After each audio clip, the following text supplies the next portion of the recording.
यहाँ Apoorva hospital and research centre private limited Majhauli Shankarpur में कार्यरत हूँ और मैं यहाँ पे एक सीनियर फिजिशियन के पोस्ट पे हूँ।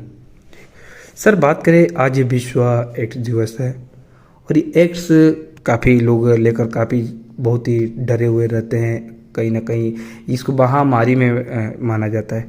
तो क्या रहेगा और क्या आप लोगों को जागरूकता के लिए संदेश देंगे? एक्चुअली में सबसे पहले जो है एड्स की खोज जो है 1988 में की गई और उसी साल से जो है 1 दिसंबर को एड्स दिवस के रूप में मनाया जाता है। और एड्स जो होती है एक वायरस जनित रोग है और ये कई तरह से हमारी बॉडी के अंदर वायरस प्रवेश करता है, जिसमें मुख्य रूप से होता है ब्लड के द्वारा, सेक्स के द्वारा और माता से प्रेगनेंसी महिलाओं से जो है बच्चों में।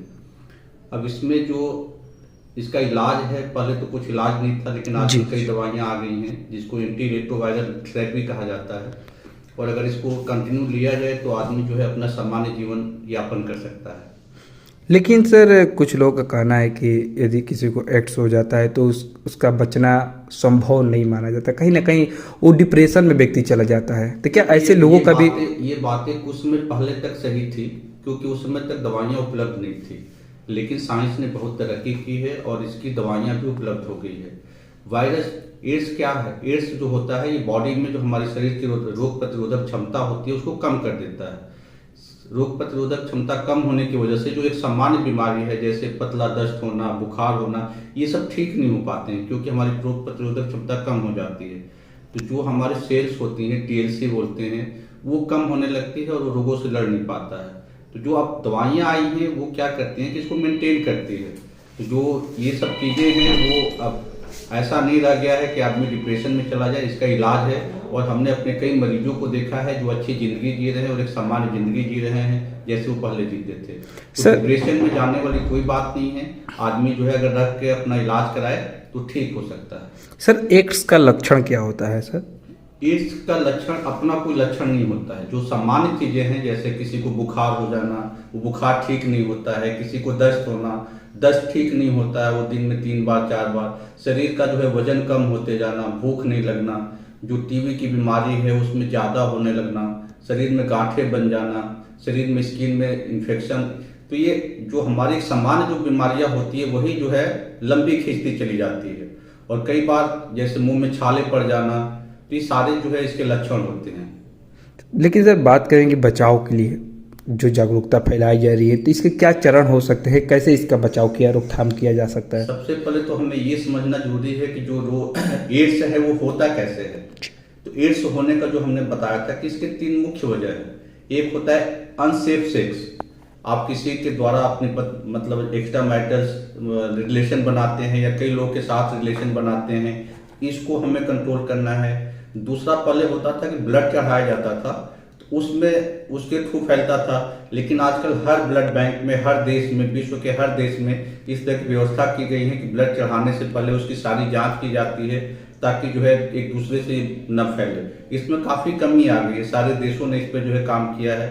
और दूसरा, अनसेफ के लिए हम लोग जो कहते हैं कि अगर आपको सेक्स करना ही है तो आप कंडोम यूज कीजिए क्योंकि कंडोम के थ्रू हम इसके वायरस को जाने से रोक सकते हैं। और तीसरा एक होता था जो पहले सबसे ज्यादा पाया जाता था, वो होता था होमोसेक्सुअल सेक्स में, कि जो एक जैसे लोग जो है आपस में रिलेशन बनाते थे उसके थ्रू।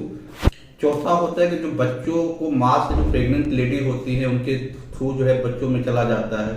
तो इसके लिए पहले आजकल हम लोग जांच कर लेते हैं, जो भी प्रेग्नेंट लेडी होती है उनके HIV की जांच हो जाती है, उससे पता चल जाता है कि है कि नहीं।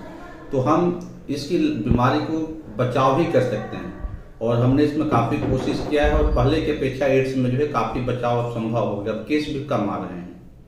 लेकिन सर, बात करेंगे जो 2023 और 2024 में इसकी मरीजों की संख्या काफ़ी कम हुई है, तो इसका सबसे बड़ा श्रेय किसको है सर? जागरूकता? इसका सबसे बड़ा श्रेय जागरूकता का ही है और इसमें WHO ने जो विश्व स्वास्थ्य संगठन है इसने बहुत अच्छा काम किया है। इसने हर देशों को अपनी गाइडलाइंस भेजी है, मरीजों को पहचानना, मरीजों को जो है उनके बारे में जागरूक करना कि हम इससे कैसे बच सकते हैं। पहले क्या होता था कि जो हमारे ट्रक ड्राइवर भाई हैं वो उनकी ज़्यादातर जिंदगी जो है ट्रकों पे बीतती हैं। वो रास्ते में जो है अपने परिवार से लंबे समय तक दूर रहते थे, तो अपने किसी ढाबे में गए, कहीं गए तो वहाँ पे रिलेशन बना लिया, ये बना लिया, तो इन सब लोगों से उनको काफ़ी ज़्यादा जो है नुकसान होता था। तो अब हम जो विश्व स्वास्थ्य संगठन है या जो देश की संस्थाएं, स्वास्थ्य संस्थाएं हैं या गवर्नमेंट है, वो उनकी कोशिश है कि लोगों को जागरूक करें। अगर आप बनाना ही चाहते हैं तो आप अनसेफ सेक्स ना बनाएं, कंडोम लेकर यूज करिए। जिस तरह सर बात की जाए सरकार द्वारा जो ये योजनाएं जागरूकता चलाई जा रही है, जगह जगह चट्टी चौराहे पे टीवी लगाकर इसके बचाव के लिए, ये कितना सराहनीय कार्य है सर? ये बहुत अच्छा कार्य है और हमें लगता है कि सरकार के अलावा जो निजी स्वयंसेवी संस्थाएं हैं उनका भी बहुत योगदान है। जैसे कि आपका ये रेड क्रॉस सोसाइटी है या बहुत सी संस्थाएं हैं जो कि इन सब चीज़ों दिशा में काम करती हैं, बहुत अच्छा काम कर रही हैं। और हमें लगता है कि इसी का नतीजा है कि हम लोग जो है इसको बहुत नीचे तक लाए हैं।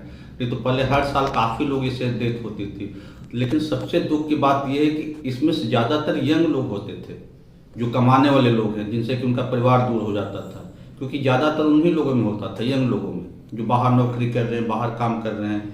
तो ये बहुत ही सराहनीय काम है और हर सरकार ने जो है इसमें अच्छा योगदान दिया है और हमें लगता है कि आने वाले समय में धीरे धीरे और कम हो जाएगा। लेकिन सर बात की जाए जिस तरह यूपी में लोग जागरूकता होते जा रहे हैं, कहीं ना कहीं इसकी मरीजों की जनसंख्या कम हो चुका है, लेकिन सर अभी भी बिहार जैसे क्षेत्र में काफ़ी इस महामारी से लोग जूझ रहे हैं। देखिए, इसका एक वजह जो है ना अशिक्षा भी है।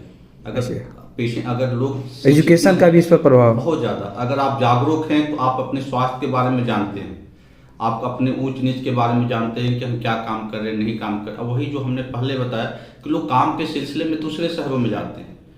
आप बिहार को देख लीजिए, यूपी के देख लीजिए, ज़्यादातर लोग जो है बॉम्बे काम के लिए जाते हैं, दिल्ली काम के लिए जाते हैं, महानगरों में जाते हैं, वहाँ जाते हैं, परिवार से काफ़ी दूर रहते हैं। और ये चीज़ें एक सामान्य चीज़ है कि सेक्स जो है एक आदमी की जो है मूलभूत आवश्यकता है। तो आप काफ़ी लंबे समय तक जब परिवार से दूर रहते हैं तो इधर उधर फिर रिलेशन बनाते हैं और वो उनके लिए नुकसानदायक होता है। तब क्या कहेंगे सर इस समय के युवाओं के लिए, इस समय के जो भी यूथ हैं, कहीं ना कहीं वो मोबाइल में डूबे रहते हैं और गलत चीज़ों का उपयोग कर गलत वीडियो देखना, कहीं ना कहीं उनकी मानसिकताओं पर क्या प्रभाव पड़ रहा है, तो ऐसे व्यक्तियों तक और युवाओं तक क्या आपका संदेश रहेगा? हमारा संदेश यही रहेगा कि देखिए, लाइफ आपकी है, आपके हाथ में है। ईश्वर ने एक बहुत खूबसूरत गिफ्ट दिया है आपको ज़िंदगी के रूप में, और आप इसको अच्छे कामों के लिए एंजॉय कीजिए, आप अपनी प्रगति के लिए, आप अपने मार्गदर्शन के लिए यूज़ कीजिए, न कि इन सब फालतू की चीज़ों के लिए, क्योंकि ये 2 मिनट का क्षणिक सुख है और फिर आगे जो है आपकी पूरी ज़िंदगी बाकी है। तो इन सब कामों से दूर रहें, अपने आप को एक स्वस्थ जीवन शैली अपनाएं और एक अच्छे देश के नागरिक बने और अपने परिवार के लिए और उसके लिए योगदान करें। ठीक सर, बहुत बहुत धन्यवाद सर।